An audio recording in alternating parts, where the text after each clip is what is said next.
Welcome to Nightingale, a portal-hopping, realm-shifting survival adventure set in a steampunk Victorian era.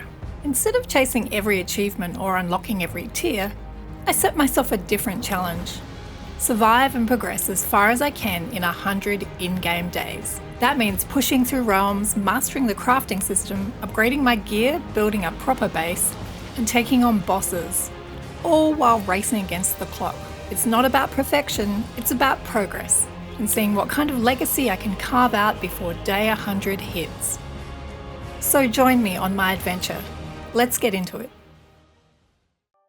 Character creation is one of those things in games I tend to spend a lot of time on, and there's plenty of choices here to make everyone happy. I settle on this strong-jawed woman who looks like she could fight a bear, and I also get to choose her lineage. This is really a level of detail I wasn't expecting at all. I don't even know if it affects anything in game. Maybe it's really important, who knows? And hold on, I can give her metal teeth with tooth decay. That's hilarious. So last minute I choose to change her hair colour to something I would never do in real life. And what tends to happen in character creation for me is that I do it, and as soon as I get in game and I see my character, I instantly regret every choice that I've made. Nightingale is no exception. I chose the wrong clothing. So my main goal now in the game is just to progress enough to be able to fix my dodgy clothing choices and craft something I wouldn't actually mind people seeing me in. And so my adventure begins. If I saw nothing else about this game except this image, I would want to play it. Really, this art style too definitely conjures up the smog-filled streets of Victorian London with a bit of fey magic thrown in. The introduction to the game definitely has me intrigued. It looks interesting. The enemies are deceptively easy to kill, especially with just the basic axe that I've found. I'm getting around 55 frames per second, which isn't great, but I get to fix this later on, as you'll see. So I'm a bit of a loot goblin, I'll admit it, and I'm always chasing that dopamine hit of finding a chest in a ruined castle, or in this case, a darkened corner of a cave. This character of Puck is immediately terrifying and interesting at the same time. And obviously the game is going to be heavily inspired by Shakespeare's A Midsummer Night's Dream, which is pretty cool. Puck gives me a realm card called Abeyance, so I'm introduced immediately to the portal system in the game. This realm card system is kind of unique, and I'm thrown into a crazy looking world, and oh my god, my eyes are burning, but it is beautiful. It reminds me a little bit of the Soulframe Skybox because I've played that fairly recently, so that's what sticks in my mind. I'm introduced to the concept of minor cards that can add modifiers to the realm, and my eyes are instantly a lot happier. The survival elements are introduced with rain reducing my stamina, so I need to find shelter as well as get all the basic tools from the first quest that I've been given. Now I'm a sucker for easy quest steps that I can complete really without any effort, so this makes me happy. Okay, so there's essence sprites roaming around and it's like a little mini game trying to catch them. This is a lot of fun and I can see myself spending a lot of time just trying to do this.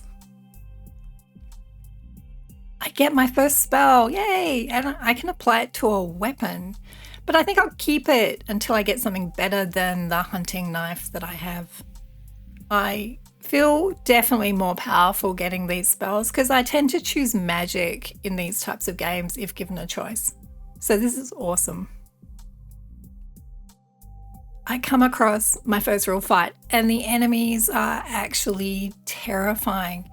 And the thing that keeps popping them out is truly disgusting. I think it's a heart. I'm pretty sure it's a heart and that's gross. What is this? I also feel completely underpowered wielding my hunting knife. Luckily, I'm great at running away and the game actually even recommends doing this. I noticed that in the tooltips they show you. And I use a heal and then I go show them how good I am at swinging a knife. I'm also pretty sure that one of the enemies just actually blew himself up with the gunpowder bomb he threw at me. That's great. This early combat is feeling janky, but no jankier than any other early access survival game that I've played recently. So I think I've realised that killing these heart things will stop the enemies from spawning. I think if I just leave them around, they'll just keep spawning infinitely. So I've got to kill them.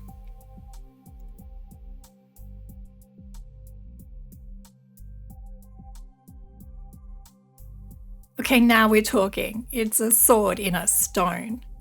And I pull it out, which I believe makes me king of the world, as far as I'm aware. I'm also coming to realise that essence is probably the main resource in this world, like the main currency. So with my newly found king-making sword in hand, I go meet the local NPCs that I can see are on the map.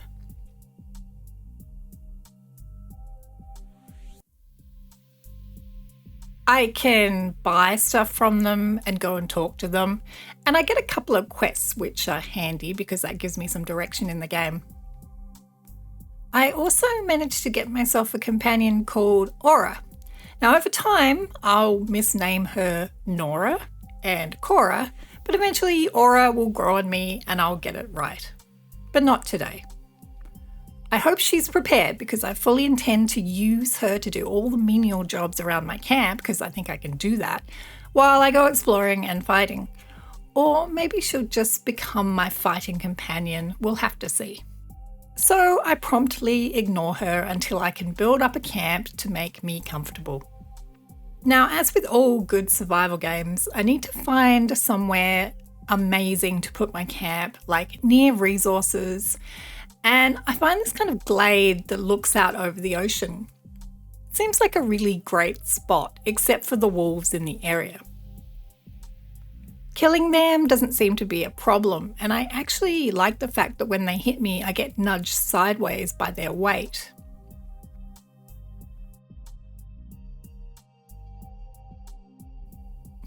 I really should be making my can, because I think that's the beginning of my camp according to the quest.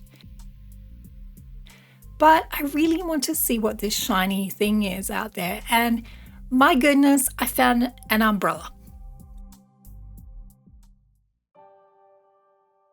And a ring course that reminds me of a mini game from Super Mario Galaxy.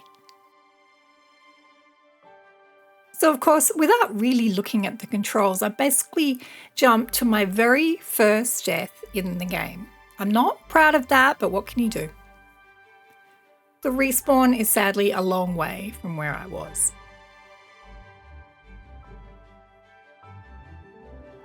I figure out the umbrella thing and I realise I'm going to have a lot of broken bones in this game using it. I should probably check what the controls are, and there's probably a system to increase my stamina, so I'll need to look into that as soon as possible because the flying like Mary Poppins thing is actually a lot of fun.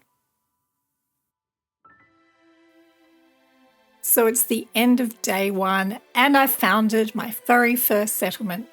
And I've died once. And oh sweet summer child, that will definitely not be the last time I die in this game. I have basic tools, I have a really cool umbrella, and I've met the locals in terms of wolves and the enemies, which seem to be absolutely terrifying. I feel like I've made pretty good progress.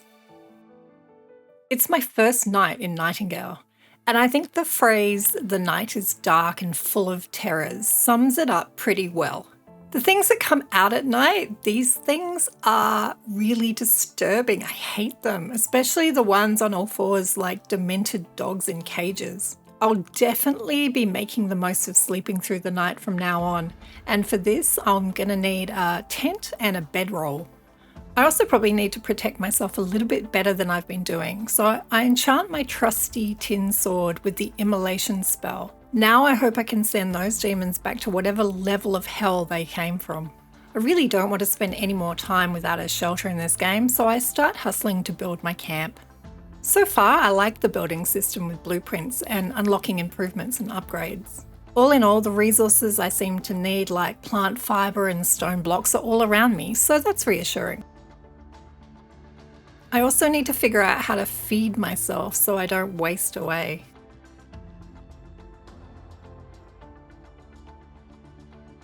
So I make my first bed and I can sleep peacefully for the rest of the night, thank goodness. I really need to figure out how to turn off the HUD because the views in this game are just beautiful. Today I'm going to explore a little, I think, and try and get my next quest done. That's to get the ranged weapon. I find a musical puzzle that's really kind of cool. It's nothing too complex, just basically hit the beacons in the order that they're playing notes. It's one of those early game puzzles that makes you feel powerful and smart and gives you a nice little hit of dopamine when you solve it.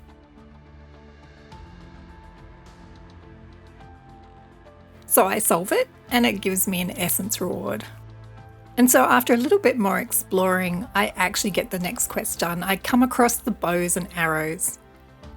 Puck appears to give me the main story quest about finding the rings of power, the Abeyance site of power, sorry.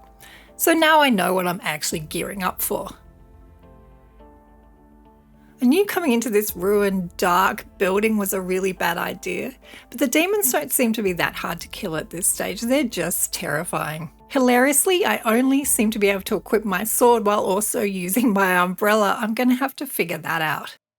So now I know what my main quest is. I spend the next few days building up my camp and exploring.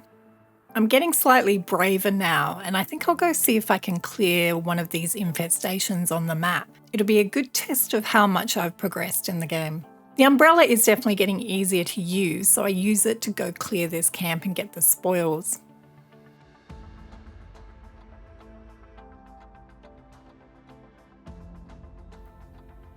Looking at the map, I decided to use the fast travel for the first time because it seems like a long way to go back to my camp. I realise I'm going to have to build some kind of storage for all the loot and resources I'm getting because there's a lot. I'm going to have to make that my priority for a while. I built all these crafting stations and then I realised they'd be better under shelter, which makes sense.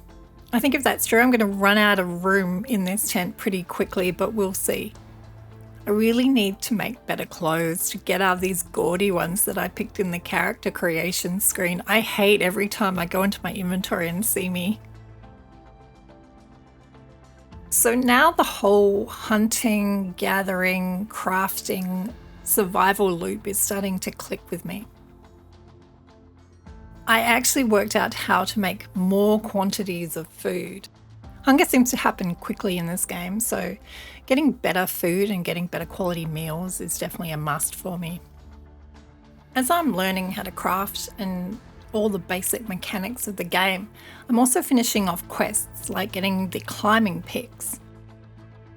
Now these seem pretty useful. They're a little bit finicky to use, but being able to climb up cliffs in the game will definitely be invaluable, I think. After I get these climbing picks and I die again from poor umbrella performance, I've found that I've unlocked more on the progression tree. Things like better tools and more crafting workstations. And something I get super excited about is the actual housing options I've unlocked now. One of the reasons I love most survival games is getting to build a base. Sometimes I get completely sidetracked with doing that, but I think because Nightingale has such a definite main story quest to escape the weird realms and reach Nightingale City, I don't think I'll have time to get distracted with that, but we'll see. I realise when I start looking at these crafting recipes that I'm going to need way better resources than I have to craft most of this stuff, like leather and wicks and other stuff. So maybe I need to explore more. Also, the world is just so intriguing that I want to spend some time and see what's out there. I come across a whole bunch of ruined buildings and some more outposts, and some of them have traps in them, which is kind of fun. I get to bounce around. I also found a sickle and a garden bed, and obviously one of the mechanics is that you can grow your own fruit and vegetables with garden beds, so that'll be really interesting when I unlock all that. So from my travels, I come home with my inventory filled with useful resources. So obviously my first priority is crafting a new coat to replace the one that I chose at the beginning of the game. Much better. Flush with the success of the adventures in this realm, I'm feeling like it's time to upgrade my living arrangements. So I start working on my log cabin. I decide to put it higher up on the rocks so that I get more of the ocean view. Building system is pretty standard. You place the blueprint down and then you can add the resources to it when you get them. It's actually pretty good as it lets me place a lot of foundation down to help me plan the building as I go. To make most use of this view, I decide to build 2 stories. It'll take more wood, but I think it'll be worth it in the long run. It takes me 2 full days of building and gathering more wood to finish it. The hardest part was the roofing, but that again seems pretty standard for me. I'm great at foundations, but not so great with figuring out the angles that my foundations make when it comes to the roof. So I'm really happy at the end of the 2 days. I've created a really beautiful log cabin with unexpectedly gorgeous views. I've now just got to move all my worldly possessions in and luxuriate in the room. It's high enough off the ground for me to feel some measure of safety against the demons. It even has a door, and I have grand plans for this cabin.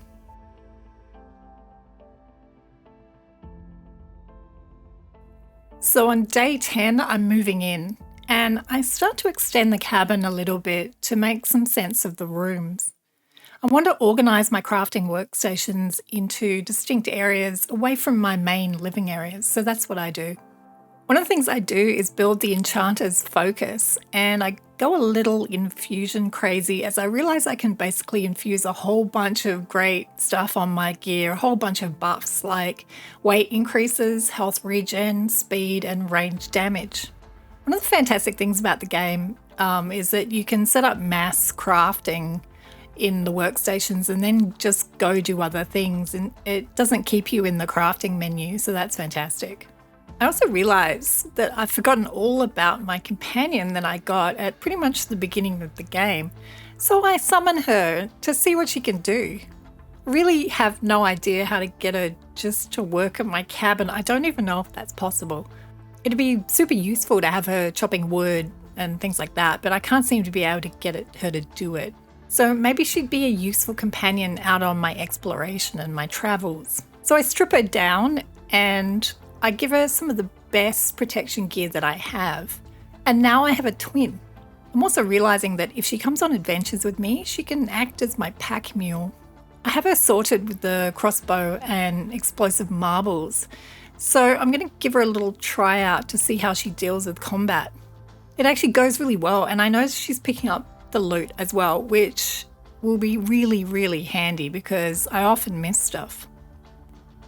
This is going to make the skirmishes and clearing infestations in the area so much more efficient. Knowing that Aura has my back, it gives me the confidence I need to go attempt this main quest of finding the heart of the Abeyance. I have it marked on the map, but when I get there it seems like the gate might be magically locked. I don't know. Go and investigate it and take the plunge and stick my shoulder into it. Okay, good, I didn't die. It looks like it might be a building just full of the variants of those puzzles I've been finding out in the realm. At this point, the game's graphics develop a really weird contrast issue for me, meaning that I have to restart, and it's kind of making everything shadowless when I come back into the game, which really isn't ideal. But I overlook this and I complete each floor of the puzzles, which are not very difficult. I come across more of the bound enemies, but Aura and we finish them off pretty easily together. And yes, we make it into the heart of the dungeon, but I'm starting to realise that I won't have room for all the loot that I'm getting because it's a lot, even with my trusty pack mule by my side. So I decided to go home and drop it all off, refresh, and venture into the dungeon again in the morning. Hopefully it won't reset my progress. Well, it didn't reset my progress, so we were still on track for the boss fight. You're never quite sure in these games how the bosses are going to be, so I was really curious. This was my first in Nightingale, so I didn't really know how my basic gear was going to stand up to it. But in a word, this boss fight was fun. I got to snipe Jabberwock most of the fight, and my basic bow was doing a surprising amount of damage. He had an immune phase where he'd teleport across the room, which was basically the only annoying thing that he did, and it just prolonged the fight. So after the fight, I got my rewards, which is very satisfying, and then amazingly, I got a new realm card, which means another realm to explore. Now I'm itching to go explore this new world, but I feel like it's probably important to grab all the tools in the Abeyance world first, because I started there and I haven't really cleared the entire map yet. So that's what I'm going to do. Before I set off, I check my stats so far. My gear score seems low, but I think that's because I have nothing equipped, and obviously my gear at this point is probably just low level. I'd like to get some movement speed and range damage, and my inventory seems a little on the small side, considering all the loot that I'm coming across. So once I clear out some of the stuff in my bag, Aura and I set off on adventures across Abeyance. I start to explore the caves dotted across the map, meet some of the local toxic nightmares. I think Aura definitely got the brunt of these beasties. We clear more ruins, get more loot, and explore a deep bunker, and my basic bow seems to be making quick work of these enemies. We also stumble across the Mother of Webs, and I get new customization material in the form of Fabled chitin. I think I'm pronouncing that right. I'm having just a lot of fun exploring, but that main story quest up there is calling my name. I decide it's time to go investigate the new realm. Aura is looking particularly stony-faced at the prospect of leaving Abeyance, and I can sympathise with her. However, we must press on. Now, I don't know why I assumed that a place called Sylvan's Cradle would be all lush fairy forests and pretty glades full of flowers, but that was not the case at all. It is gloomier, foggier, and just more red than I expected. This realm seems a little hard on the eyes. Turns out, it might be the fault of a witch. So having received new quests and coming across a settlement that I can improve and use as a base for this realm, I think I finally understand now how Nightingale works. Each realm I come across will give me a new level of difficulty, new quests, and I probably need to clear each before I find new realm cards maybe. I'm not too sure about this, but that would make sense. One thing I am sure about though is getting the green tier 2 essence means unlocking upgrades and more of the sweet tech that I will now have access to. I'm also excited to learn about the Peeps box that lets me transfer items between realms. This feels like it's going to be very useful. Exploring more, I come across a vendor who sells resources, potions and food for tier 2 essence. Sadly, I can't afford any of it right now. I'm really going to have to fulfill all these quests and get maximum tier 2 essence. My goal is to unlock all of that juicy tech I see in my progression tree that I just can't use at the moment. So questing in Sylvan's Cradle is just no joke. I had to be resurrected by Aura pretty much instantly. My gear is definitely letting me down right now, but I'm persisting to try to get one quest done at least. And remember how that demon on the first day seemed to blow himself up with his grenade? Well, now it finally happened to me too in spectacular fashion, giving me a broken leg. But I got that quest done, and now have enough essence to unlock all the good tech I've been working towards. The last quest that I turned in showed me that I need way better weapons and armour if I'm going to get through these quests efficiently, without Aura having to res me every time. Also, I made the momentous decision that I'm going to probably keep my base in the Abeyance realm for the time being, So I may as well make a better home for myself, a better looking, more comfortable and a roomier space for all the improved workbenches I'm going to get. In my eagerness to build the Tudor mansion, I make an error of judgment. I decide to knock down my cosy wood cabin entirely, leaving all my workstations and furniture like my bed outside. Now, this is silly because it means that I'm not only sleeping outdoors with no shelter, but my workstations are not as efficient when they're sitting out in the elements while I make my new house.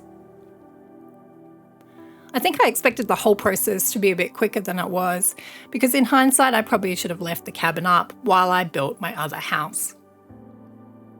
So was moving all the furniture difficult? Yeah, it was, but it had to be done. It actually wasn't too bad, and I got it all done before brekkie. So it's day 25, and you'd think I'd knuckle down and focus on building this new base, which I desperately need because I'm starting to get rained on a lot. I'm hungry all the time now, and it's becoming an issue. It's obviously affecting how effective I am at building and gathering resources. So I make the next mistake in the game and get sidetracked with minor realm cards. Since the beginning of the game, I've been kind of curious how the minor realm cards work, and I remember that one of the cards I had gotten was a hunger reducing card. So I teleport to the crossways and I try using it. Pretty quickly I realise it's a mistake because it actually changes the world into a perpetual cherry blossom spring, which I normally love. I'm a big fan of cherry blossoms, but this is too bright, too garish to work in. It's unfortunate as it is beautiful, but I'll go blind before I finish building my Tudor manor if I keep this on. I have to learn how to make a cleansing card, and I go cleanse my eyes. So now that my realm is back to normal, one thing I noticed straight away with the Tudor blueprints is just how much sturdier and attractive they all look. The new blueprints require lumber, bricks and beams, so I would craft these as I went on. I didn't really have the storage space to be able to craft a whole lot of resources in one go and then just have them on hand. It would have been more efficient, but I just didn't have enough storage. I had an idea of what I wanted my new place to look like, but no real plan. I definitely wanted to keep the 2 stories that my wood cabin had though, to take advantage of the view that I'd come to love.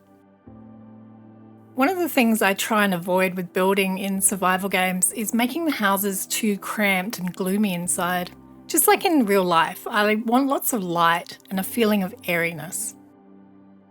Building in this game is really a lot of fun. Everything fits together nicely with very few attachment issues. I did say that I get distracted by building in these games, and it definitely happened this time, as I slowly started to form proper floors, walls, a staircase and railings. The whole process took me about 5 in-game days, so by day 30 I had completed the build. I was pretty happy with the result. So now that I have a weatherproof and proper medieval home, I can focus on placing the rest of my upgraded refined workstations inside and creating distinct crafting areas. I made sure that each area in my house would be big enough to accommodate any workstation upgrades in the future, because one thing I've learned from survival games is that crafting stations can get enormous towards the end game, and you really need all the space you can get. Later, when I'm better geared up, I'll focus on placing furniture and lighting to make it look more homey. But right now, all I want is the refined workstations and the upgrades to help me survive better. So I've put my smelting area on the ground floor near the back door by the stairs, which is kind of out of the way, while my sewing and tanning stations will be upstairs. I grouped my tool workbench, saw table and masonry bench together, and what I'll call my magical workbenches, like the Enchanter's Focus, I put in a corner of the main room. I'll also need a lot more storage in the future in the form of these crude wardrobes that only hold 25 items. Hopefully I can unlock better storage as I progress. So I spend the next 2 days crafting, and one of the first things I do is make myself a refined revolver. I'm kind of curious what it'll be like against the enemies, and I need fasteners to make it and a barrel, which I haven't unlocked yet.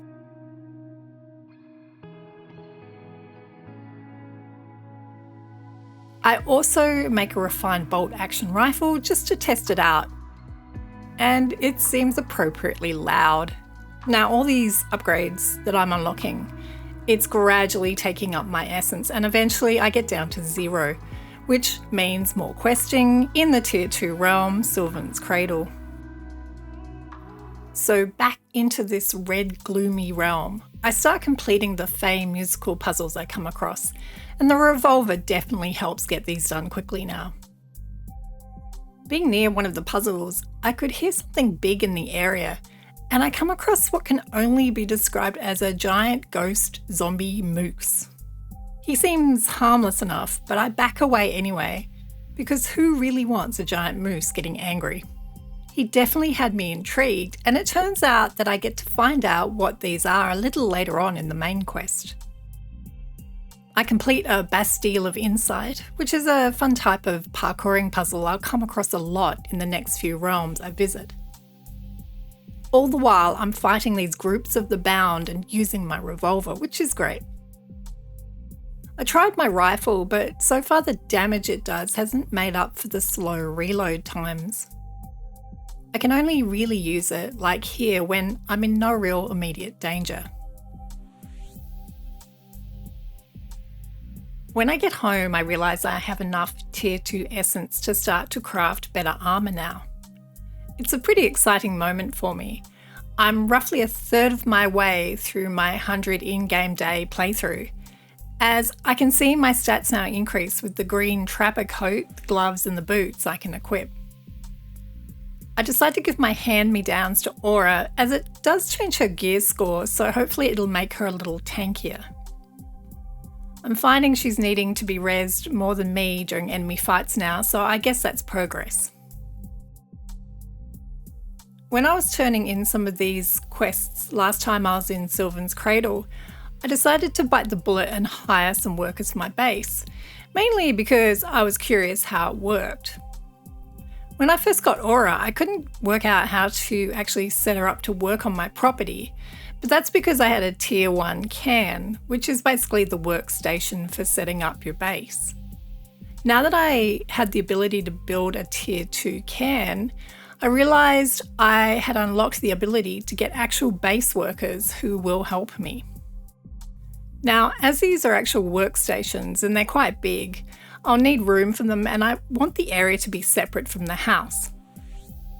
So I build them a platform, and eventually I get around to adding a roof to it. It takes a lot of resources like lumber, so the next few days are taken up with gathering, crafting and building.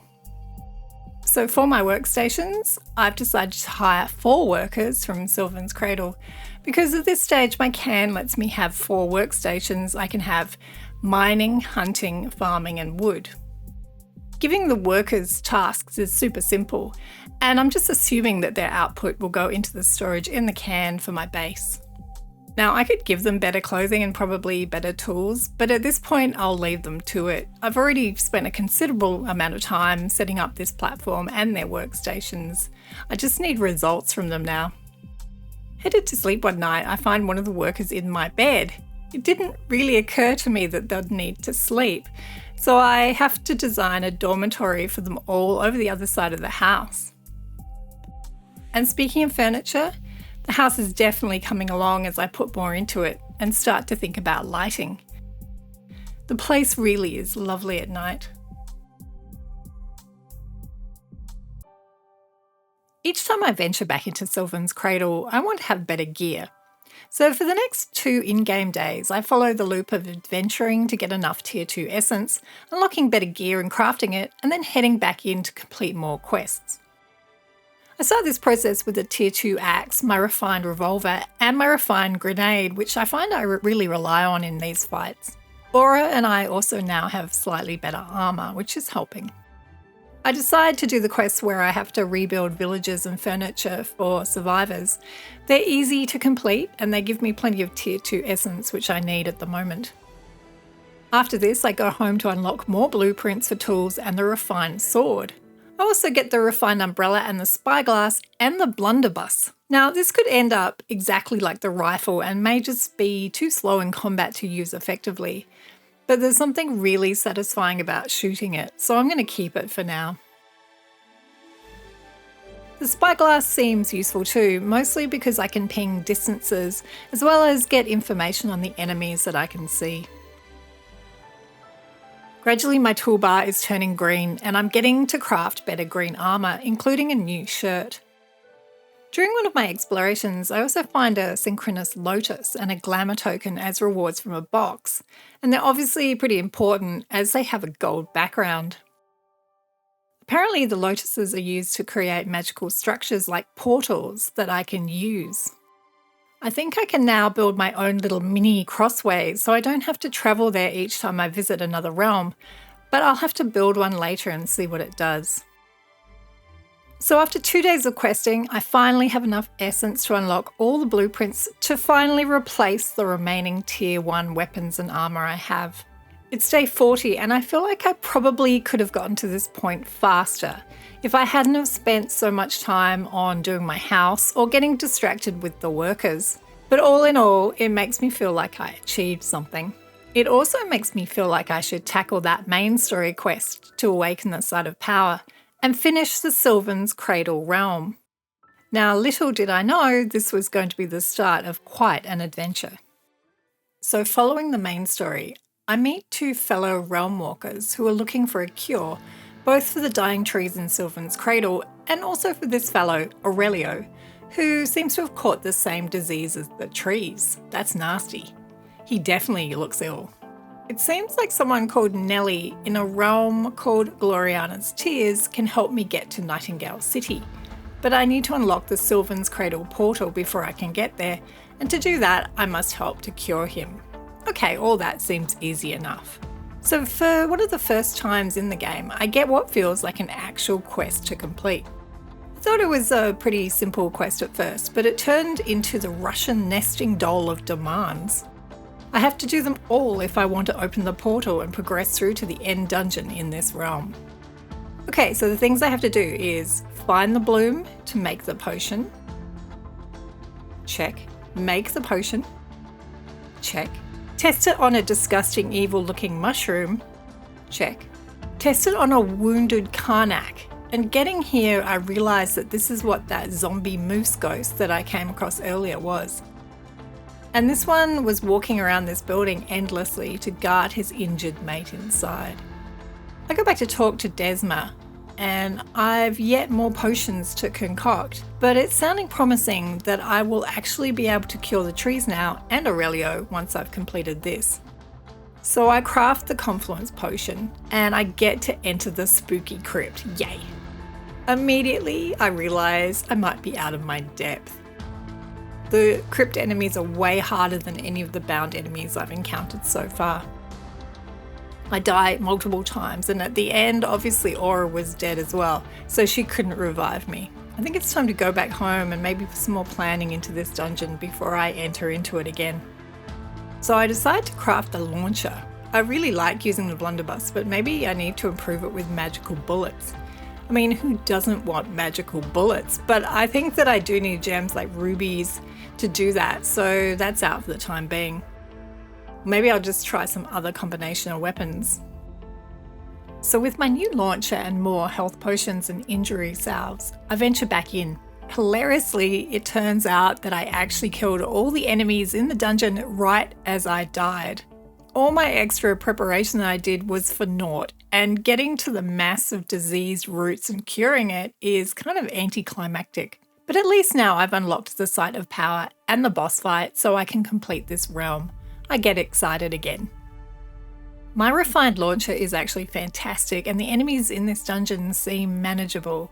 I'm also just a little bit more cautious than I was before, as I know I'm coming across a different level of enemies in these end of realm areas.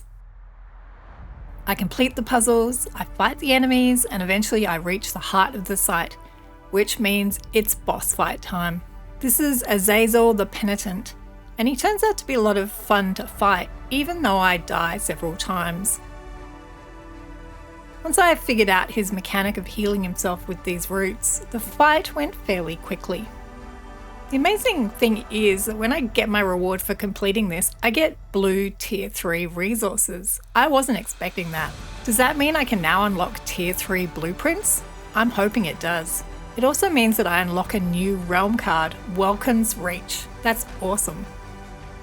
When I get home, unfortunately, it looks like I'm still at tier 2 blueprints, but that's okay because I can unlock a whole heap of new upgrades for myself now. So on day 45, I get to craft a lot of new tools, weapons, clothes, and upgrades. It feels really good. I spend the next day just making clothes and an upgraded backpack and better weapons and tools. One thing I would love if they added to the game would be the ability to pin crafting recipes. Most of my time when I craft is looking at the recipe, shutting the screen down to go gather some resource, and then forgetting instantly what I needed and how much of it I needed. Also, I would really like to give Aura some work to do when we're at home because she just lurks over my shoulder watching me, which can be completely disconcerting.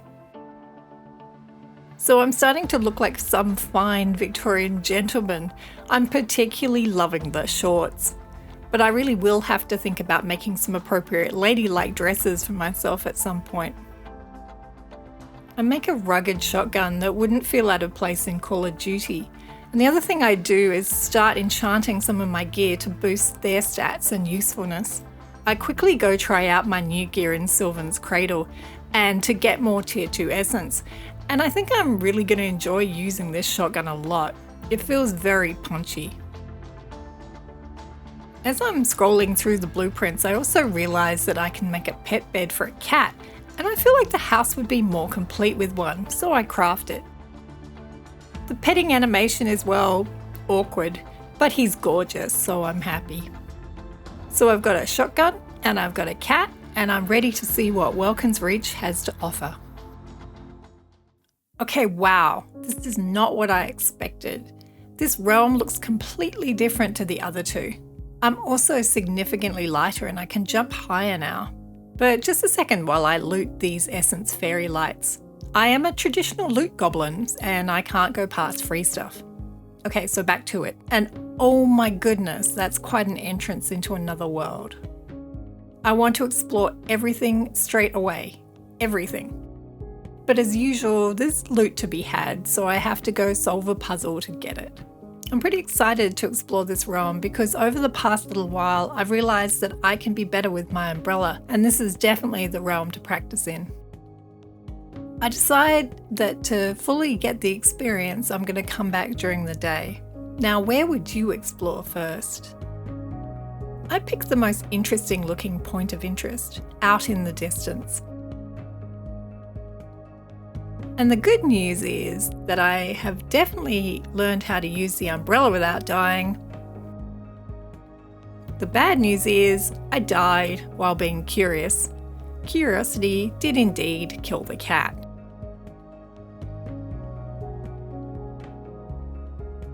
Take 2 and I start to explore the realm without insta-dying. The flying gliding mechanic is definitely fun, especially if you happen to time it properly with the boosters around the map.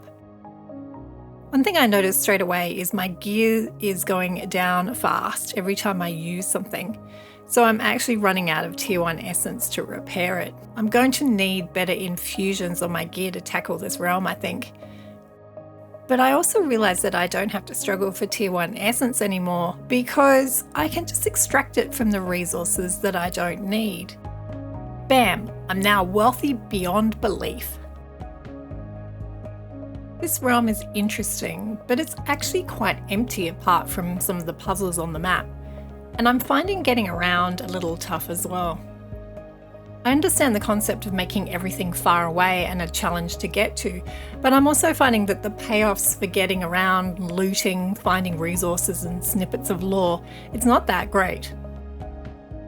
I'm feeling like a lot of the side quests and exploration in this realm aren't mandatory either, so I decided to tackle the main story.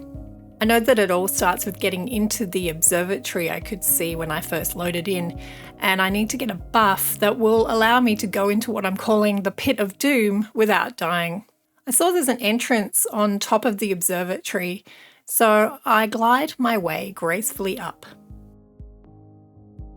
There's a couple of floors to complete with obligatory enemies and puzzles. I get the buff to be able to go into the Pit of Doom now without insta-dying, so I guess that's where I'm headed next. If the other levels are anything to go by, there'll be a boss down at the bottom of this pit. Now, so far in this game, this has to be the most annoying series of puzzles I've come across yet.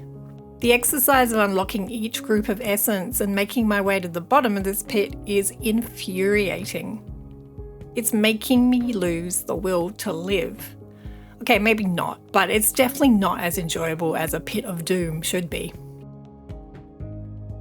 I finally unlock the bottom and get a choice: a peaceful approach to the boss, which might set it free, or destroy its very being. I of course choose violence, and why not? I've got the latest in weaponry, my trusty sidekick pack horse, and knowledge of mini-boss fights going back to the terrifying encounters in Deus Ex Revolution. Okay, so this boss fight turns out to be a little trickier than I thought it was going to be, and now I'm second guessing my violent approach. My mining skills are obviously in no way up to scratch. Must mine harder. I need to rebuild these columns so the boss can bump into them and stun herself so I can attack her. I need to collect the material as quickly as I can around the arena, but it's proving to be difficult.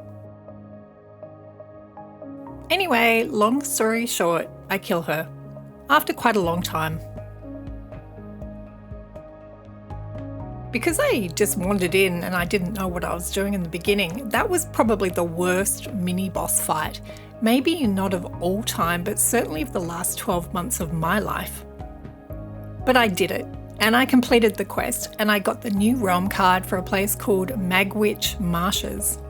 So on day 50, which is halfway through my 100-day challenge, and I get home, I realise I've unlocked tier 3 items, and I'm pretty excited by that. But then I also realise that I need tier 3 essence, the blue stuff, to unlock everything I want. So I'm kind of at a crossroads whereby I've pretty much unlocked everything I need with tier 2 essence, but I've got no tier 3 essence to get better stuff. This means that heading to the new realm and getting loads of the new essence is my main priority now. When I emerge into Magwytch Marshes, it reminds me of a gloomier, wetter version of Sylvan's Cradle. I can hear that there's enemies close by and it looks like I'm being ambushed. And these bound enemies are much stronger than the ones I've encountered before. And oh my god, there's a mini boss here who is absolutely terrifying and has a unique attack. This was quite a difficulty spike that I really wasn't expecting. If all the enemies are that difficult in this realm, I'm going to have to take some of this fine new tier 3 essence that I get and craft some decent weapons and armour now.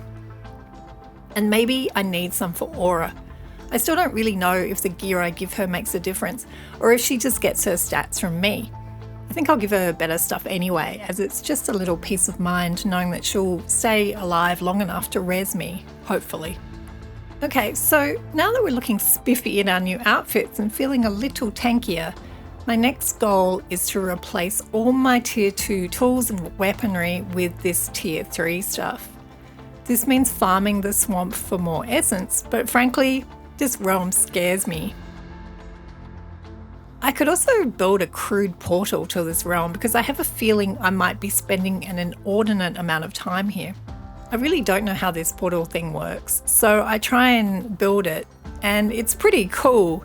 Now I don't have to go to the crossways every time I want to go die in the swamps. Okay, good. I'm so tempted to turn down the difficulty of Magwytch Marshes, but I just won't, not just yet. I pick up a couple of quests and I wander over to one of the factories to explore. Each dungeon in this realm has a few of those goat demon mini-bosses, so I think I'm going to have my work cut out for me clearing them all. I also come across a nest of poisonous harpies, which, although hideous, are actually easier to kill than the goat demons. I'm pretty surprised at this point because I seem to have accidentally wandered into the realm's final boss. a giant poisonous harpy, and she's angry. Of course she is. I dodge most of her poison attacks and realise this is just a slow burn fight with no real mechanics, but I just have to outlast her.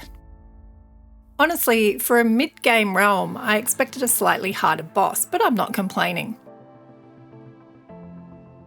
I get lots of tier 3 essence from the fight and the next realm card for Gloriana's Tears. It's great that I finished the boss, but I feel like I bypassed a lot of this realm's main story, so I'll go back and finish the quests where I have to clear factories. These seem to have good rewards that I think I'm going to need in the future. The next day, before I do that, however, I'm going to take some of the resources and essence from killing the realm boss and craft a new sword, pistol and grenade. I decided to go back to pistol after finding the shotgun was just too slow in the kind of combat I'm coming across. The best thing though is my new magic spells applied to my sword.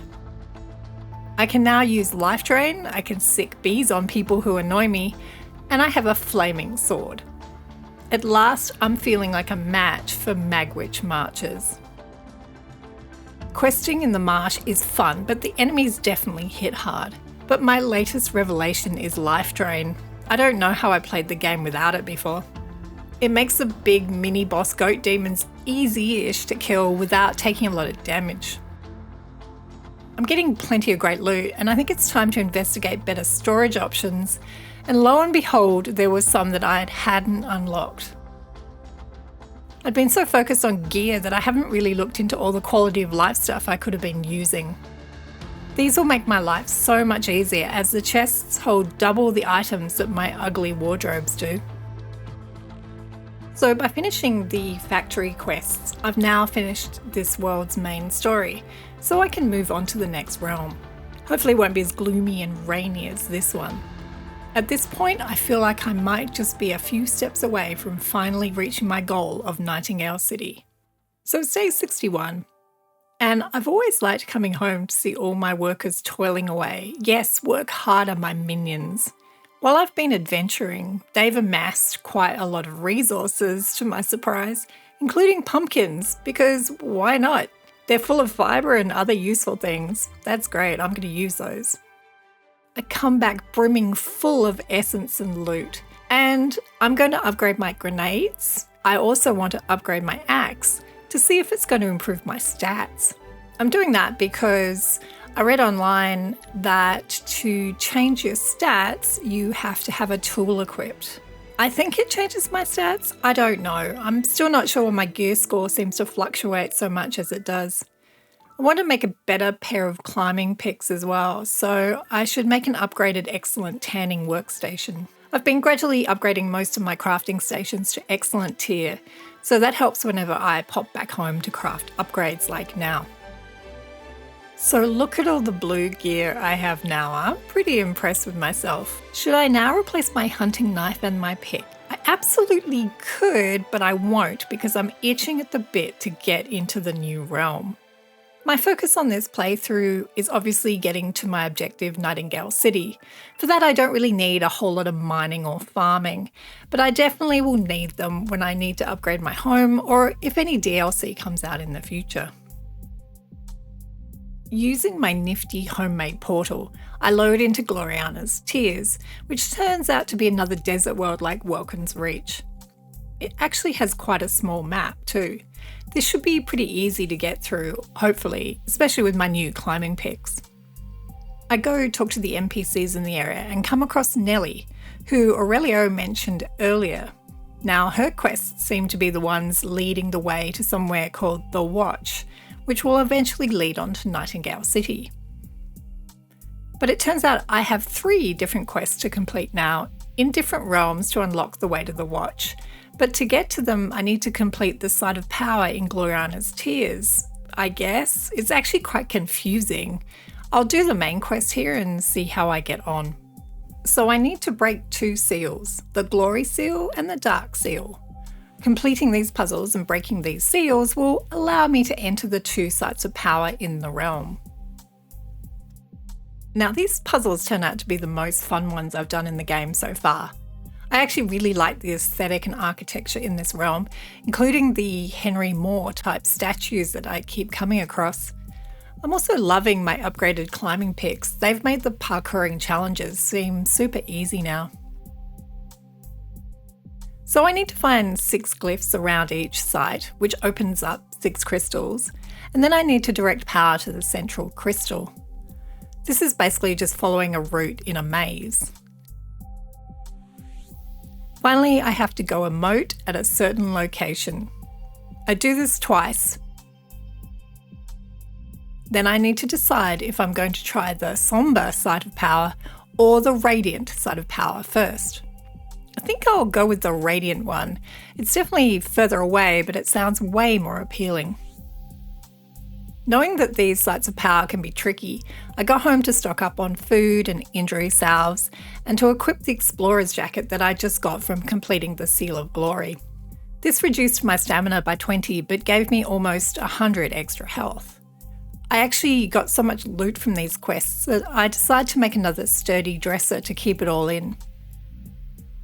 At this point, Puck appears to say that I'm close to my homecoming and to keep your wits about you, child of Earth. I will, Puck, I will. So the Radiant side of power seems to be quite high up there. I have no idea how I'm supposed to reach that. That should be some interesting parkouring.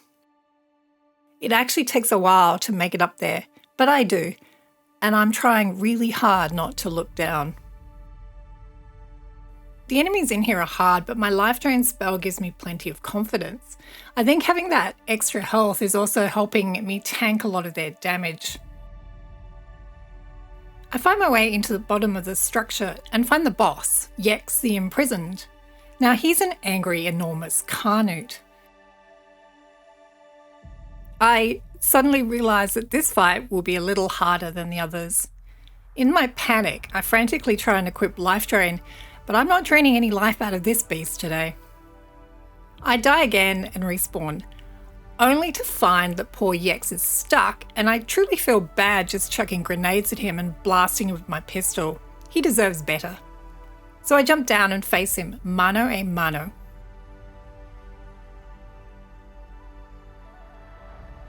I also have to defeat this little guy, Quicken, Drinker of Oceans. I've known some people who could have had that title.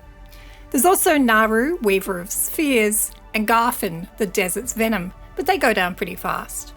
I'll hand it to the game, they definitely have creative boss names. I eventually finish Yex off and grab my essence reward, as well as unlock the Gauntlet realm. I now have 715 tier 3 essence and can unlock a heap of new upgrades. I build an excellent cooking station because I want excellent food, like fish cutlets and tender steaks. I also decide to make a 4-poster bed for myself, but of course my obviously overworked and underpaid worker is sleeping, so I build it around him. He doesn't even wake up. I craft the glamour station and understand now why I should unlock all of the clothing options, because it looks like you can transmog everything, which is very cool. I might even get to wear a dress, something more befitting a lady explorer. I do get to craft an actual dress, but not until later on. I can also craft a better backpack, so I do.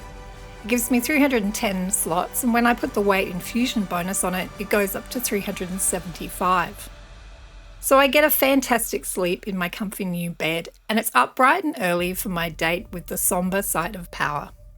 This side of power is up high as well, but now I'm a seasoned parkour person, so I'm climbing mountains like a mountain goat and get up there in no time.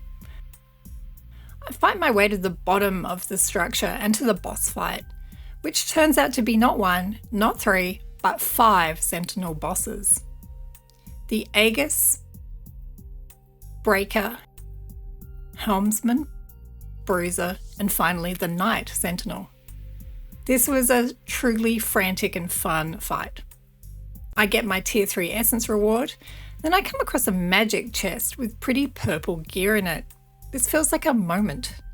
I also get the realm card for the Hollowed Moor. I was right about it being a moment. After completing these sites of power, I can now access tier 4 gear. That lets me upgrade all of my armour, tools and weaponry to the maximum level. This means I've come to another crossroads in the game.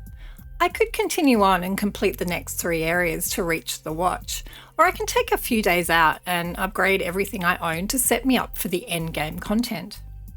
I'm not dying much to mobs anymore, and while bosses are difficult, I could probably face them with the gear I already have. But the mystic weapons are calling me, and it would definitely be more efficient to have better tools, and of course to complete upgrading all my workstations to the highest tier they can go at the moment. So on day 68, I decide to take a few days out and work on making me the best realm walker I can be. So the first thing I need to do is get all blue rare gear, but also to upgrade all my current tier 3 gear to the tier 4 mystic gear. I've also realised that I probably need to complete upgrading all my workstations to excellent versions to do this, but this means farming more tier 3 essence to unlock all of the blueprints. I'm also going to need a boatload of resources to craft all this dauntless and mystic gear like cut gems and alloy ingots, but for that I need an upgraded pickaxe. This is a definite bottleneck to my plan to have all the best gear for endgame, so I need to spend some time gathering higher level resources. So I've actually grown to like the Gloriana's Tears realm, so I go back there to farm my first priority, essence. The map is compact and the level of enemies is pretty good. The verticality of the dungeons here is also no match for my climbing picks, plus I seem to get a decent amount of tier 3 essence. Doing a little exploring in one of the areas, I wander accidentally into a side quest that gives me the motherload of essence, plus rare gems and even ore. Back home, and I can now make an excellent masonry bench and an excellent saw table. Excellent. So now on to my next priority, making alloy ingots, which requires brass, bronze or steel ingots. Which wouldn't be an issue, but I don't have any copper ore to make ingots and I can't make steel yet, so I need to go mining.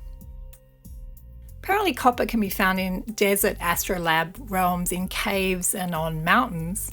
So you know what, I might just try creating one of these realms, otherwise this is going to hold me back from crafting better items. I decide to try one of these astrolabe deserts, but I don't have a card, so I craft one and pop it in the machine. I'm actually kind of curious how this whole summoning a realm thing works outside of the main story. Will it have all the same side quests and stuff? I don't know. Or it seems like she's trying to warn me here of impending doom. She's such a warrior. Okay, well, maybe she was right. This realm seems a little terrifying. The more I wander around, the more I'm regretting entering. Maybe if the mining's good here, I can play a miner card, more lush greenery or pleasant desert and less red and foreboding. I don't even know if I can do that here. I'm so out of my depth. I find a cave and go looking for copper ore, but I only find shimmering ore, amber raw gems and magnesium. Useful as these materials might be, it's not the ore I'm looking for. Next I try an astrolabe swamp realm, which is also red and has disturbing looking harpies. After negotiating my way around brutal enemies and reviving aura a few times, I find raw quartz, shimmering ore and zinc. Still no copper. This is starting to get really frustrating. In the back of my mind, I have this vague recollection that there were mining nodes all around Sylvan's Cradle, so I decide to pop back in and have a look around. It can't really hurt at this point. And look at that. I load into the realm and immediately I find great nodes of glorious copper. There's tons of them.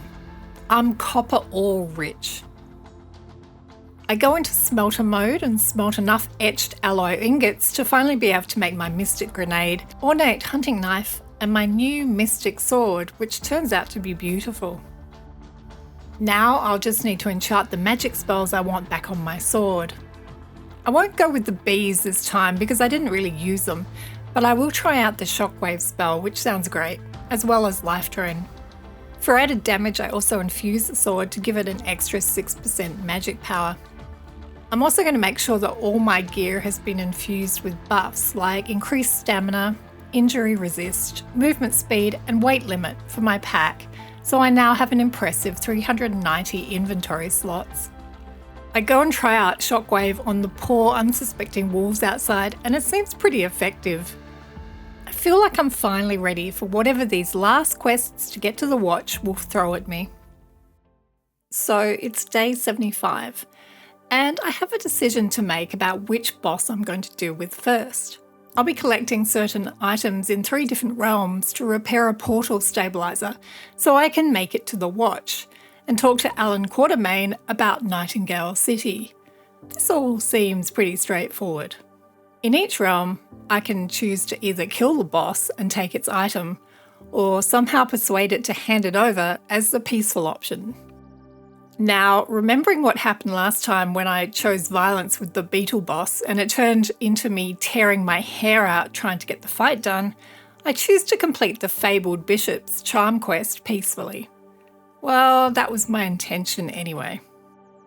I emerge into the Hollowed Moor to go and find Dr. Victor Frankenstein. That name seems awfully familiar.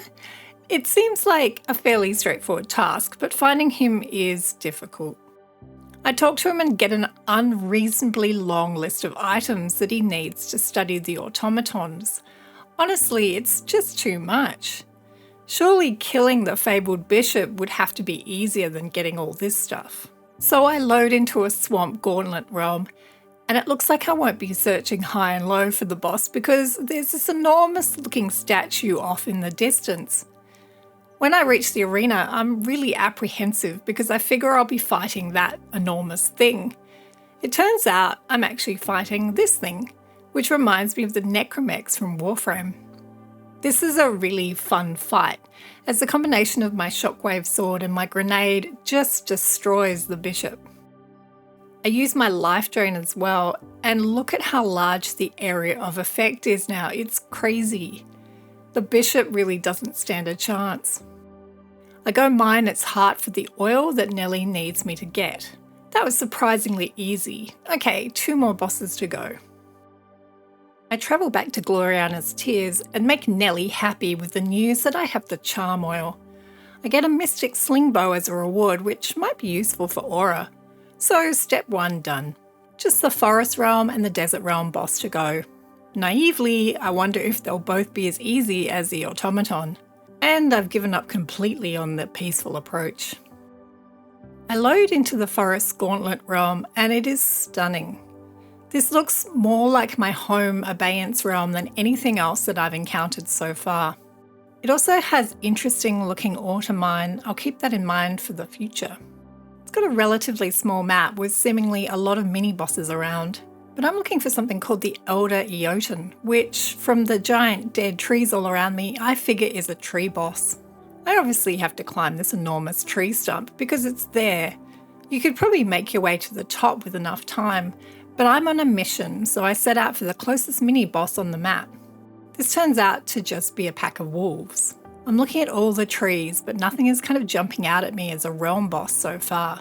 It's no exaggeration to say that I spend the next in-game day exploring this map, mostly because it's intriguing and I start looking for areas I could put a settlement in.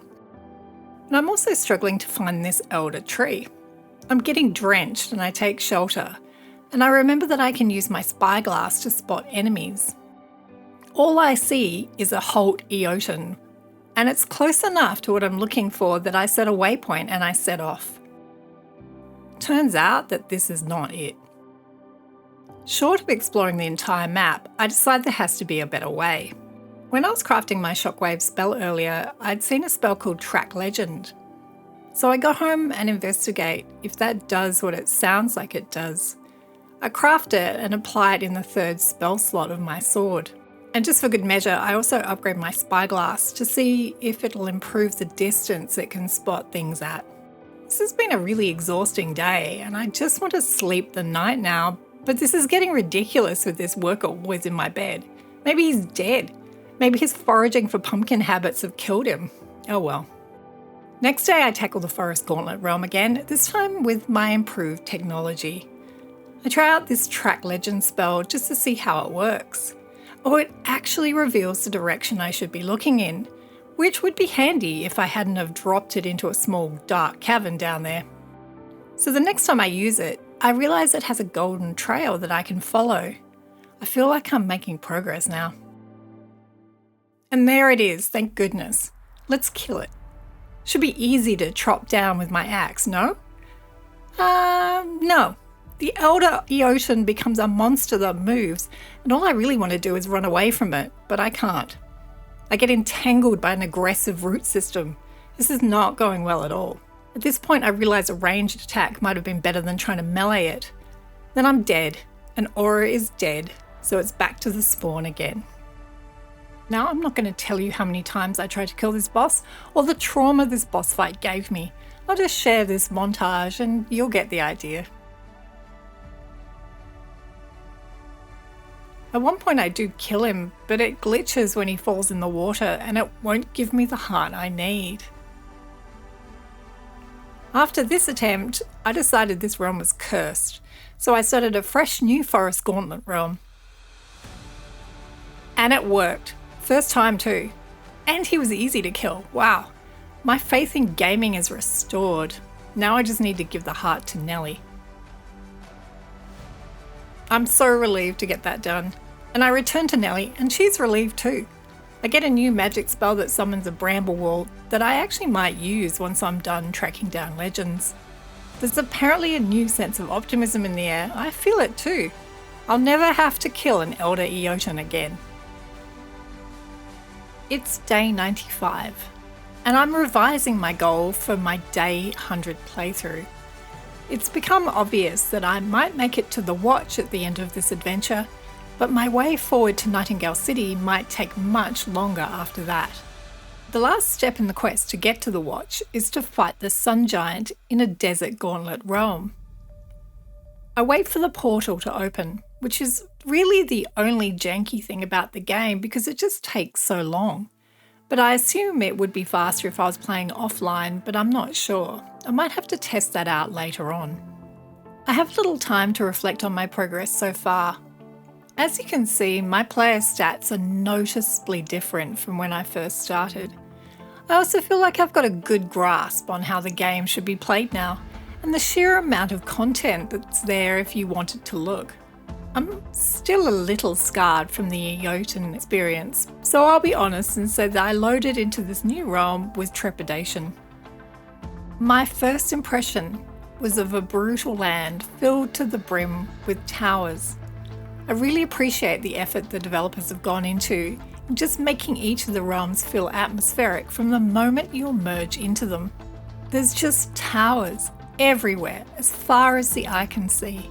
I immediately use my Track Legend spell and start making my way towards where it's leading me. As I come over one of the sandstone mountains, I actually catch sight of an enormous figure off in the distance. This is going to be the Sun Giant, without a doubt. The sheer size of him is intimidating. I decide to tackle him head on, well actually ankle on, with my shockwave spell and much melee button mashing. This is going surprisingly well. I'm actually doing damage to him. Of course, phase 2 starts and I'm suddenly in a sandstorm, which is draining my health rather alarmingly. He also just stands on me and I'm dead. Okay, challenge accepted. Luckily, because I respawn and don't have to leave the realm, he doesn't reset. So he's already almost at half health at this point when I return. I've decided to try the ranged damage approach with my pistol, attacking him in what seems like an obvious weak point on his chest. I'm just not close enough to him to do real damage though, so I go in closer and again, bam, I'm dead. We're now into the third phase of the fight, and he's got these mobs of minions that keep attacking me in aura, and a sandstorm, and energy attacks. But I heal and hang on and eventually slay the Sun Giant and take his etched ingot. Puck then materialises and tells me to take a bow, and honestly, I feel like I should. That was hard, but I did it. On day 99, I return once more to Nelly, excitedly. She gives me the Explorer's Pack and the Quake spell for completing this last step. And and immediately the portal to the watch opens up next to her. This is surprising, I wasn't expecting it to happen this quickly, but I enter because I'm so close to my goal now. I'm not disappointed. So this is the watch. It's kind of how I imagined it to be, all steampunk Victorian architecture. The game has put me in third person view, which I'll have to fix later, but for now I'm just happy to explore. I go and talk to all the NPCs and start to get the sense that there's quite a lot of content, including new realms, to complete before I can reach Nightingale City. The trader is selling items for tier 4 essence, which I haven't even come across yet. On day 100, I finally find Alan Quatermain, who apparently can give me the quests to get to Nightingale City, and I unlock the fast travel for the watch. I made it. As I'm standing here, I'm thinking about the amazing journey I've been on, the adventures to come, the new realms that I'll have to traverse to get to Nightingale City. I'm also thinking about new buildings, especially with the Bhutan set. Will I build here again? I'm not sure. I do love it, but maybe it's time for a change.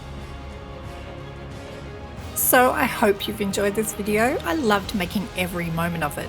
And I hope you'll join me in my upcoming part 2 video as I work my way towards my final destination, Nightingale City. Don't forget to like and subscribe so you don't miss my next adventure. And let me know in the comments below if there's anything you'd like to see more of, or if you have any questions. And if you'd like to find out more about Nightingale, I'll put links to some information about the game down below. See you next time.